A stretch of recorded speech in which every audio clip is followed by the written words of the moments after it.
మీ business ఏదైనా మీ ఊర్లో promotion చేయాలంటే అది సుమన్ టీవీతోనే సాధ్యం. ఇప్పుడే సంప్రదించండి. నమస్తే, వెల్కమ్ టు సుమన్ టీవీ. పురాణాల్లో చాలా మంది శ్రీకృష్ణుని యొక్క రాసలీలల గురించి విమర్శిస్తారు. దీని గురించి మనతో ప్రముఖ cosmic science researcher Koride Nataraj Sharma గారు అయితే ఉన్నారు. ఈ విషయాన్ని వారు ఎట్లా విశ్లేషిస్తారు వారిని అయితే అడిగి తెలుసుకుందాం. నమస్కారం సార్. నమస్కారం. హిందూ సాంప్రదాయంలో అష్టాదశ పురాణాలు ఉన్నాయి. అన్ని పురాణాలు భగవంతుడి గురించి చెప్తాయి, కానీ భాగవతం మాత్రం భగవంతుడి గురించి తపించే వారి గురించి చెప్తారు. అంటే వారు ఏ స్థాయిలో తపించారు, అప్పుడు భగవంతుడు వారికి ఎలా సహకరించారు, వారికి ఎలా దగ్గరయ్యాడు, వాటి గురించి చెప్పే దాంట్లో భాగవతం ముఖ్యమైనది. భాగవతంలో అందరికీ చాలా ఇష్టమైనది దశమస్కందం కృష్ణలీలలు. కృష్ణలీలలు అంటే చిన్నపిల్లలు, అంటే ఒక 5 ఏళ్ల స్థాయి నుంచి పెద్దవారు, ఒక 80 ఏళ్ల స్థాయి, ఎంత పెద్దవారైనా సరే అందరూ ఆనందించే పురాణంలో ఈ దశమస్కందము చాలా ముఖ్యమైనది. అందులో చాలా మంది విమర్శించే వాళ్ళు ఉన్నారు, కొంతమంది భక్తితో దాన్ని శ్రద్ధగా వినేవాళ్ళు ఉన్నారు. అయితే రాసలీలలు అనే అంశాన్ని నేను 3 వర్గాల కోసం దీన్ని విశ్లేషిస్తాను. మొదటి వర్గం ఆస్తికులు అంటే వేదాన్ని పాటించే వాళ్ళని ఆస్తికులు అంటారు.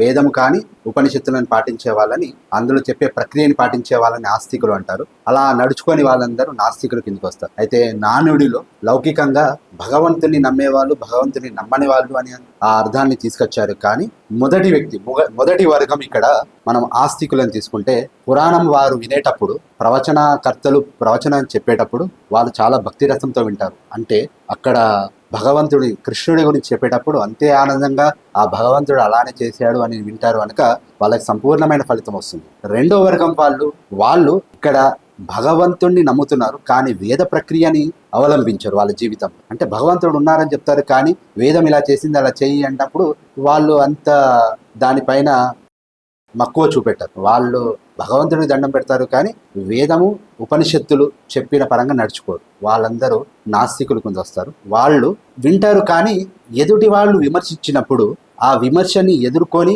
దానికి సంబంధించిన వివరించుడు వీళ్ళు చేయలేరు. అలాంటి వాళ్ళే చాలా మంది ఎక్కువగా ఉంటారు మన సమాజంలో. మూడో వ్యక్తులు హిందూ ధర్మాన్ని పాటించని వాళ్ళు, అంటే హైందవ ధర్మాన్ని పాటించకుండా వేరే భగవంతుడు వేరేవాడు, మేము పాటించే పద్ధతులు వేరే అని వాళ్ళు ఎక్కువగా విమర్శిస్తారు. కానీ వాళ్ళు విమర్శించినప్పుడు ఒక అర్థం ఉంది, ఎందుకంటే వాళ్ళకి అసలు ఏమిటి అనేది తెలియదు కనుక విమర్శిస్తారు. కానీ ఆ విశ్లేషణ వినగలిగే ఓపిక వాళ్ళకుంటే ఇప్పుడు నేను చెప్పే వివరణ కూడా వాళ్ళకి అర్థమవుతుంది. సరే, ఈ 3 రకాలుగా ఈ యొక్క అంశాన్ని కృష్ణ రాసలీలలు అనేది నేను వివరిస్తాను. కృష్ణ రాసలీలలో ప్రవచనకర్తలు ప్రవచనం చెప్పేటప్పుడు ఏమని చెప్తారు అంటే, అసలు జరిగిన పురాణం ఏమిటి అంటే, సంధ్యవేళ కాగానే సాయంత్రం కాగానే యమునా నది తీరమున కృష్ణుడు ఉంటారు.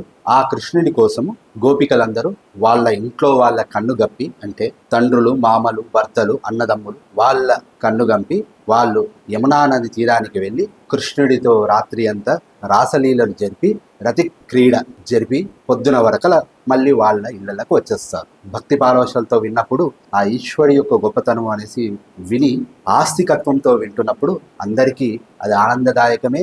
వారు అలానే నమ్మారు, వాళ్ళు అలానే ముక్తులు కూడా పొందారు. కానీ ఇప్పుడు ఈ అంశానికి నిబంధనగా వెళ్తే రెండో వర్గం వాళ్ళు దాన్ని తీసుకున్నప్పుడు ఇక్కడ గోపికలు మాత్రమే వెళ్ళారు. గోపాలులు ఎవరు వెళ్ళలేదు. మామలు, తండ్రులు, అన్నదమ్ములు, భర్తలు వీళ్ళెవరూ వెళ్ళలేదు. ఆ గోపికలు మాత్రమే వెళ్ళారు. ఎందుకంటే కృష్ణుడికి వెళ్ళేటప్పుడు గోపికలు మాత్రమే వెళ్ళారు. మళ్ళీ ఎంత సంఖ్య, 1, 2 కాదు.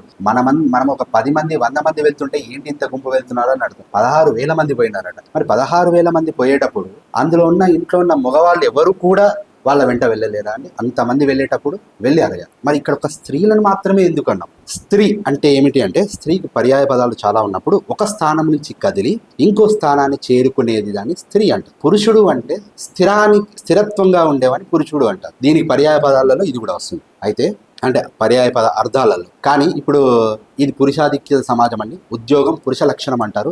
సో పురుషుడిని మాత్రమే ఉద్యోగం స్త్రీ చేయకూడదా అంటుంటారు. అంటే అక్కడ సరైన అర్థం ఏంటంటే, ఉద్యోగం అనేది స్థిరత్వానికి లక్షణం, ఉద్యోగం పురుష లక్షణం. అందుకే చూడండి, ఎవరైనా సరే పెళ్లి చేసుకో అంటే, ఇంకా నేను సెటిల్ కాలేనండి, అందుకే పెళ్లి చేసుకో. సెటిల్ అంటే ఏంటంటే ఉద్యోగం రావాలండి. అంటే ఉద్యోగం స్థిరత్వానికి అది లక్షణం.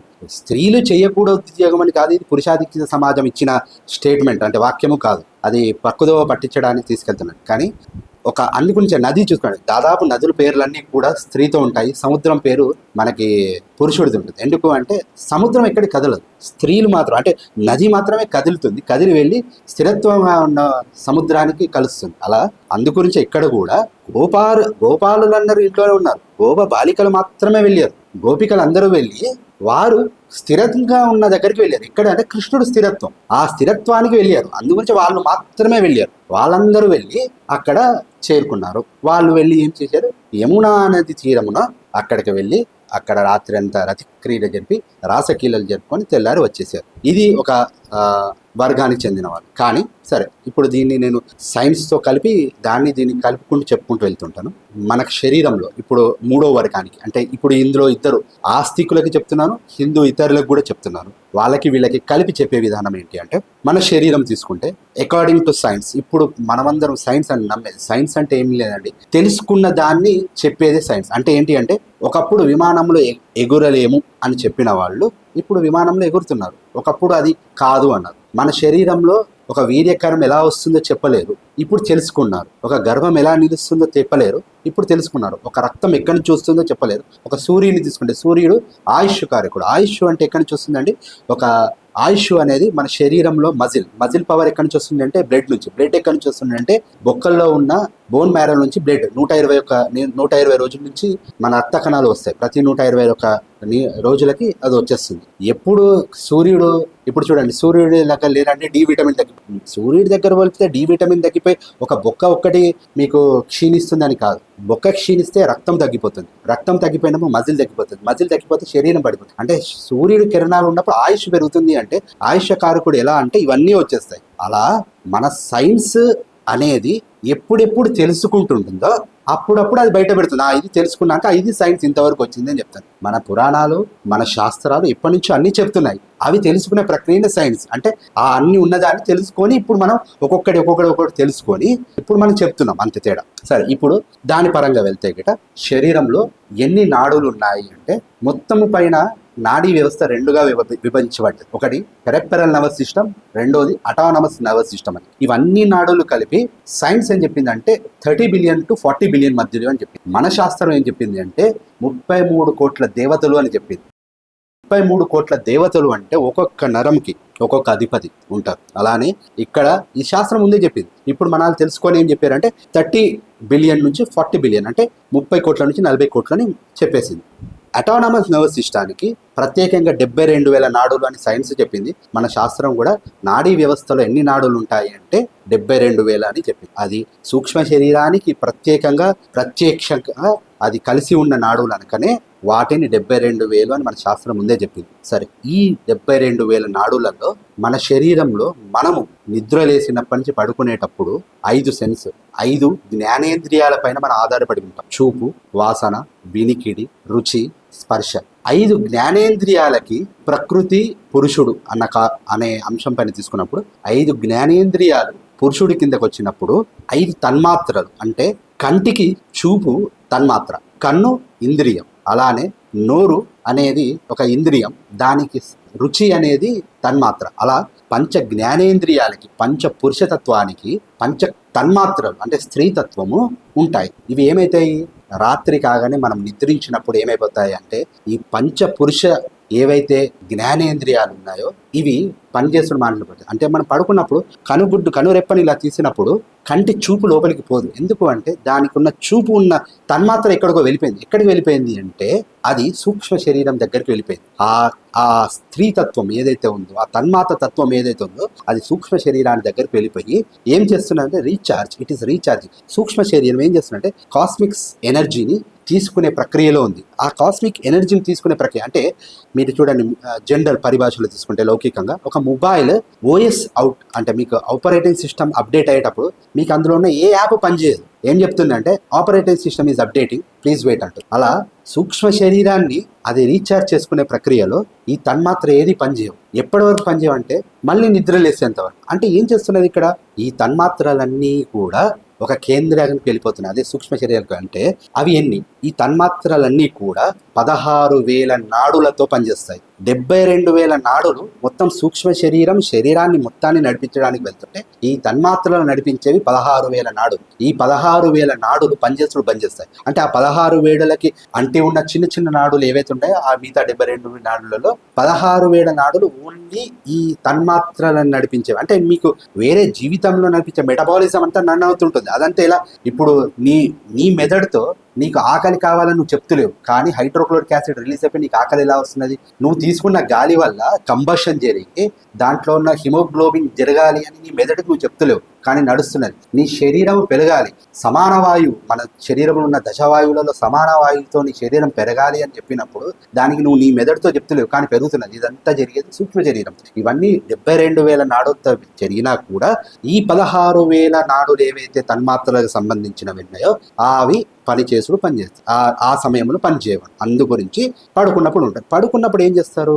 ఎక్కడికి వెళ్ళారు వీళ్ళందరూ? యమునా నది తీరంలో ఉన్న కృష్ణుడి దగ్గరికి వెళ్ళారు. స్థిరత్వంగా ఉన్నవాడు కృష్ణుడు. అంటే ఇప్పుడు మనం చెప్పుకున్నాం పురుషతత్వం. అందు గురించి ఆ సూక్ష్మ శరీరం దగ్గరికి వెళ్ళింది. ఎక్కడ?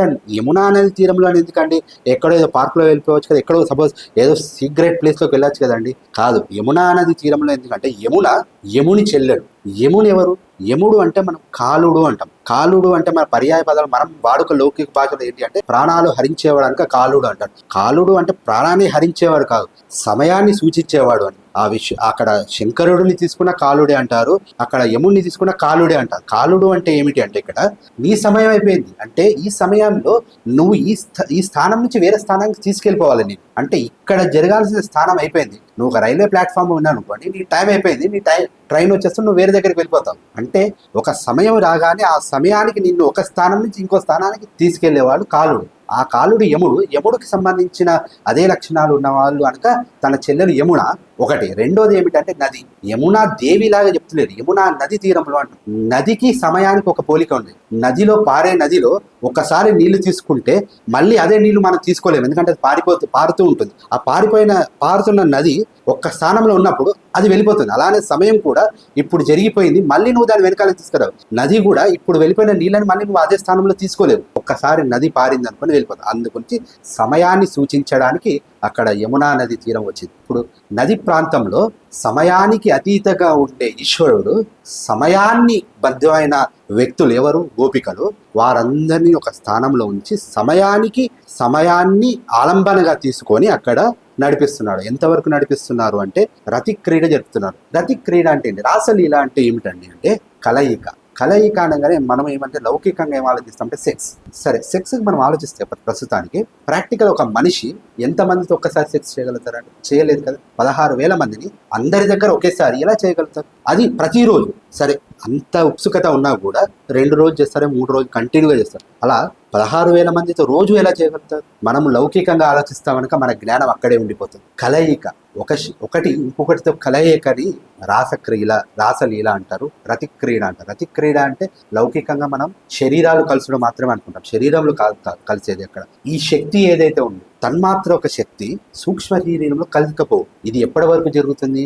రాత్రి అంతా జరుగుతుంది. జరిగిన తర్వాత పొద్దున లేవగానే సమయాన్ని తెలియదు. ఎవరైనా సరే ఒక నిద్రపోయిన వ్యక్తిని లేపి ఏమైంది అంటే ఎంత బాగా నిద్రపోయినా, హాయిగా ఉన్నా, సమయమే తెలియలేదండి అన్నాడు. అలారం పెట్టుకుంటావు 5 గంటలకి, అలారం రాగానే బంద్ చేసి పడుకొని అరే 5 నిమిషాలు అయినైతే 7 అయిపోయింది అనుకుంటాం. 2 గంటలు జరిగింది నీకు తెలియదు. ఎందుకు అంటే నిద్రలో సమయం తెలియదు. సమయం ఎందుకు తెలియదు అంటే సమయానికి అతీతంగా అక్కడ జరుగుతున్న కార్యక్రమం ఉందనక అక్కడ అది ఆ కార్యక్రమాన్ని సమయానికి అతీతంగా తీసుకెళ్ళుడే అక్కడ యమునా నదికి తీసుకొచ్చాడు. ఇప్పుడు ఈ రాసలీల హాయి అంటే రమ్యత్వం అని ఇస్తున్నారు. రాసలీల అంటే ఏంటి? రమ్యం అంటే రమ్యం అని పొందుడు అంటే ఏంటి? రమ్యం అంటే ఏమిటి? రమ అంటే ఏమిటి? ఇదంతా ఆనంద హేతువు అన్నాడు. కృష్ణుడు అంత ఆనంద హేతువుని ఇస్తున్నారు. ఎవరికి? గోపికలకు ఎందుకు ఇస్తున్నారు అంటే అవి తన్మాత్రలు. తెల్లారి పడుకుంటే కానీ ఇప్పుడు నువ్వు ఒక 2 రోజులు పడుకోకుండా ఉన్నావు అనుకోండి, మీ ముందర కనుచూపు ముందర ఏమున్నా కూడా మీ మైండ్లోకి ఎక్కదు. ఎందుకు అంటే దానికి శక్తికి కావాల్సిన ఆ తన్మాత్ర సరిగా పనిచేయదు ఉన్నా కూడా. ఇప్పుడు ఆ రమ్యత్వాన్ని, ఆ ఆనందాన్ని మీకు ఇస్తుంది. అందుకే ఎవరైనా నిద్రపోయి లేవగానే